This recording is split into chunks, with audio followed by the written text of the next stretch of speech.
Those of you who are happily married, what is your biggest piece of advice for maintaining a relationship? You can't expect your partner to be a mind reader, ever. Just say the words out loud. This is so important, and what my husband and I are currently working on. Communicating expectations. Being honest about what you care about, and understanding the other person's capabilities really alleviates some of the friction between us. Just make it second nature, so it's not an event. But when you are upset, explain and come up with a preventative plan. I'm upset because I was expecting you to take the trash out 2 days ago and you didn't. I'm sorry for not bringing it up at the time. I'll let you know next time, before I get emotional, so we can resolve this immediately and spare the argument. I've seen this to be super successful in the past. And honestly, just saying things like I appreciate you telling me, or I respect your decision, or I fully understand your point of view just makes the person feel valued and can really decrease any tension. Help your partner achieve his/her goals with love and kindness. As a man, this is what I think about most when reflecting on XGFs. Some girls were so passionate about me achieving my goals, and just their moral support alone made me love them so much. That's great. Make sure you're reciprocating. D. Of course. Be the change you want to see in the world. 15 years coming up in May. Marriage is not built on romantic feelings but on loyalty, trust, communication and perseverance. Every day I make the choice to spend the rest of my life with this man.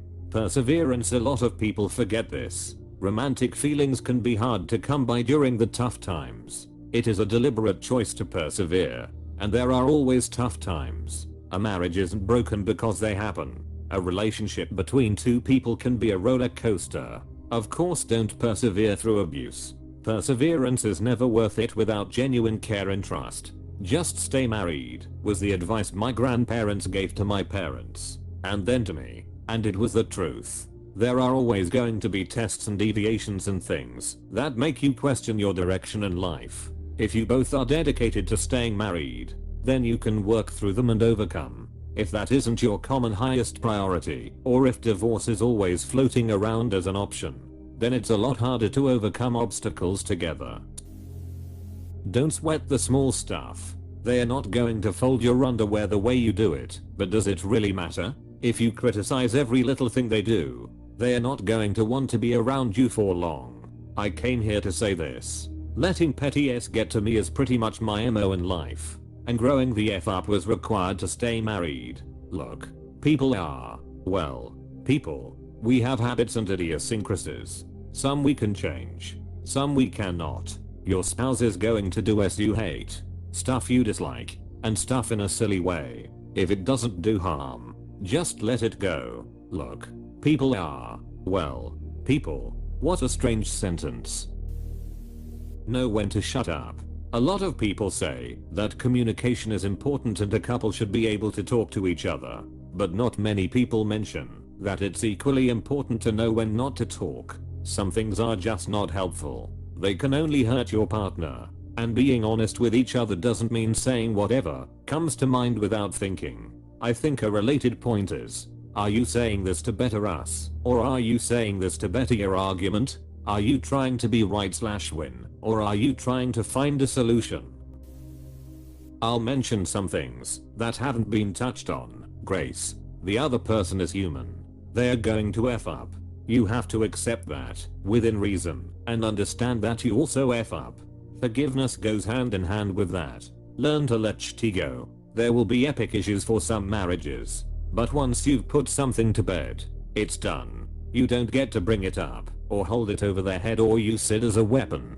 It's not about you. Marriage is not for the selfish. Every day you have to wake up and be willing to serve. I don't mean be subservient. It shouldn't be a power struggle. It's about doing what's best for your marriage and your spouse. You choose to love someone. You have a wedding once. You marry someone every day. You recommit yourself to them every day. Learn to embrace quirks.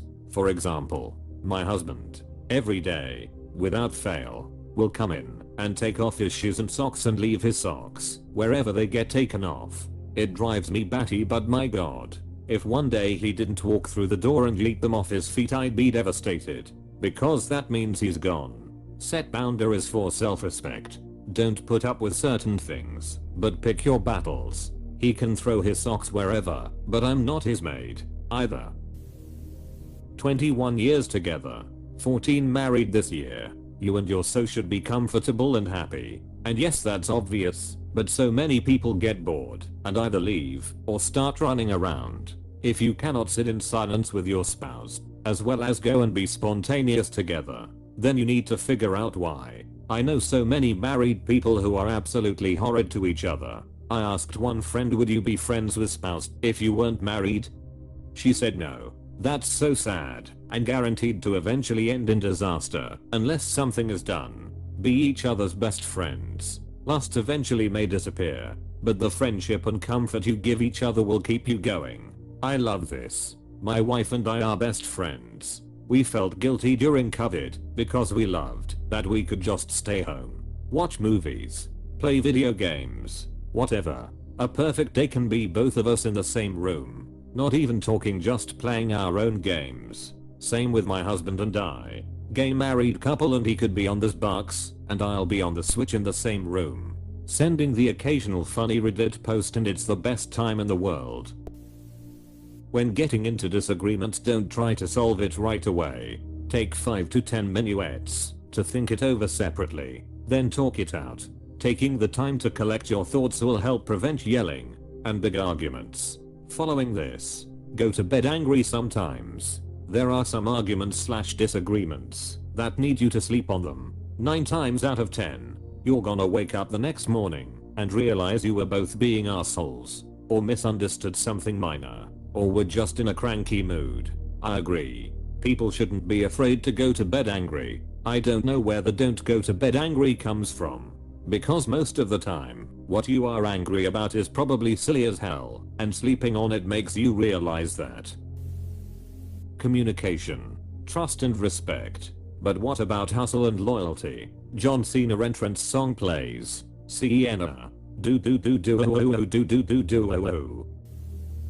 1. Say thank you every time your partner does something for you or the marriage. 2. Not every issue will be solved in 1 or 10 conversations.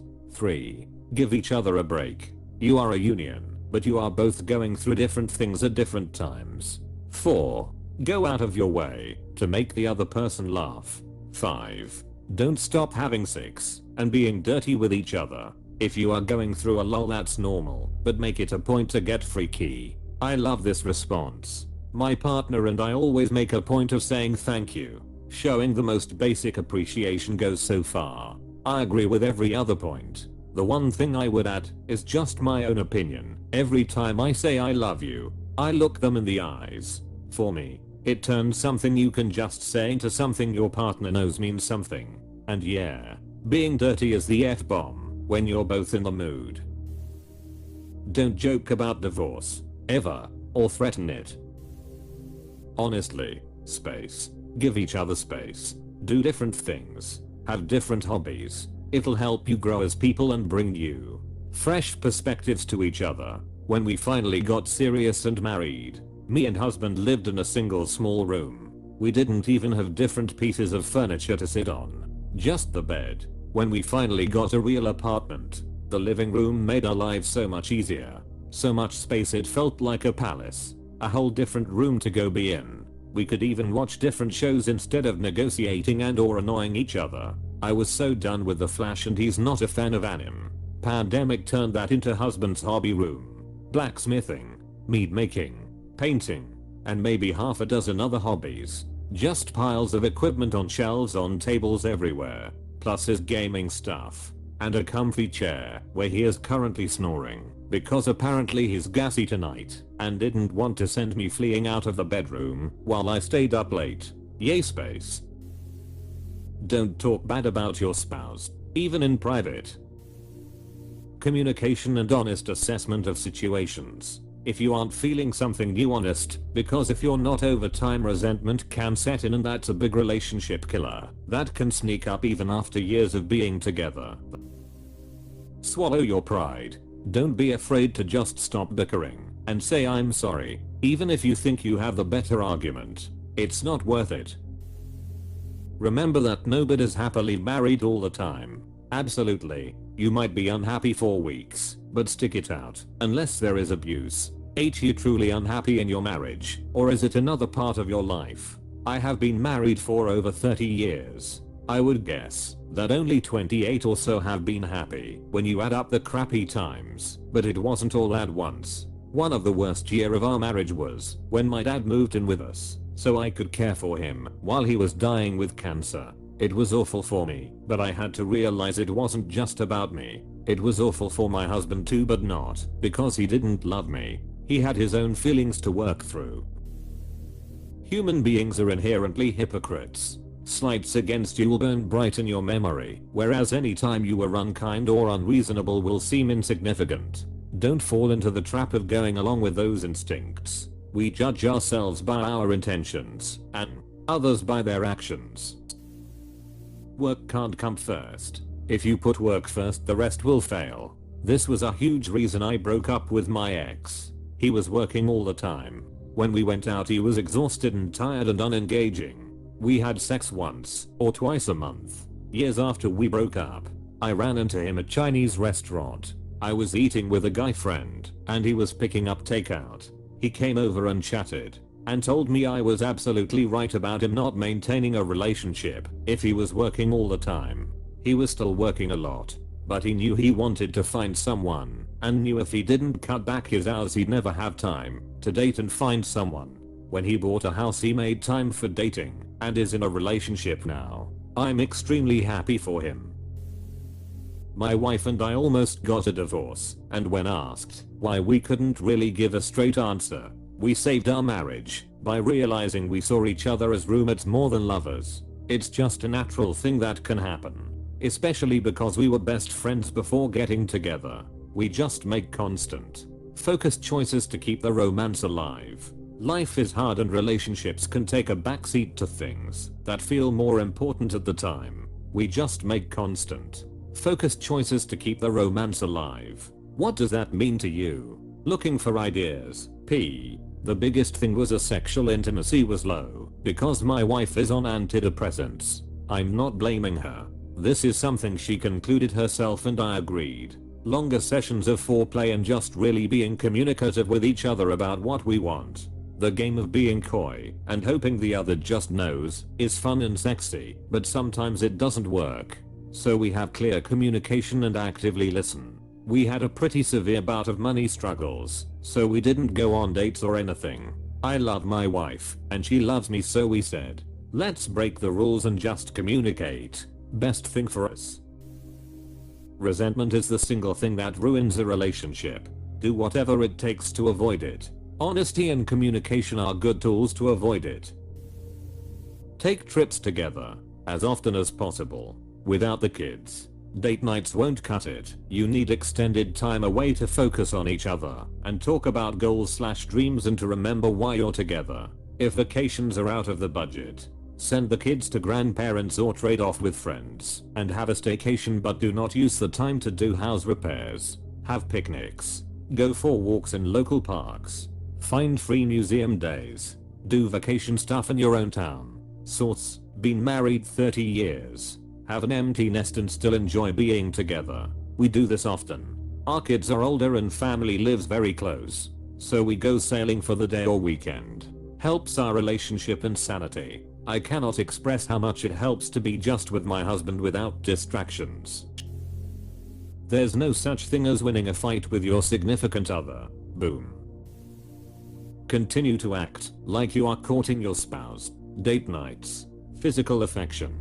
Words and gestures of love. Keep winning her over and trying to surprise him/her in little ways. In short, put in the work to keep it fresh. To add to this, know their love language and use it. Giving flowers to someone whose love language is quality time won't have the same effect as giving flowers to someone whose love language is gifts. I'll go one step further and say make sure both of you know each other's love languages. I don't really care about gifts, other than when someone gets me something that really shows they know me, but my wife loves little things like stuffed animals, so I understand that, while I wouldn't get much out of it, she loves it. Just the same, I enjoy acts of service. So a little shoulder massage when I have a headache or something like that really means a lot to me. But we are both super physical and quality time oriented, so that usually trumps everything lol. Oh for sure. It's good to recognize when your spouse is speaking their love language to you.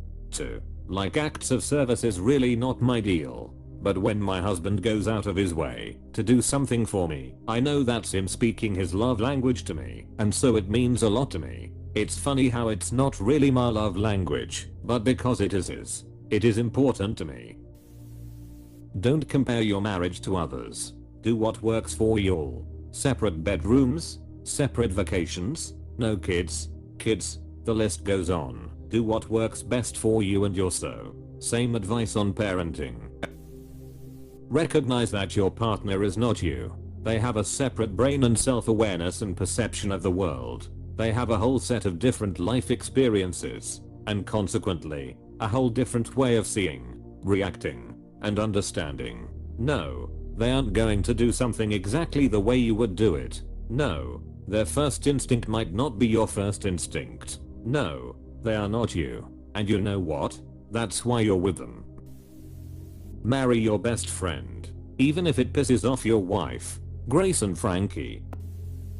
I really don't know, but after 13 years or marriage she the hottest piece of her I have ever been with, and she still gives me butterflies and am totally obsessed with her. I can't stop thinking about her, and I wanna sex her every chance I get. How and why? I just do. I married her 5 months after I met her. She's just the best thing that has ever happened to me. I cannot explain how or why. You get it. I get it.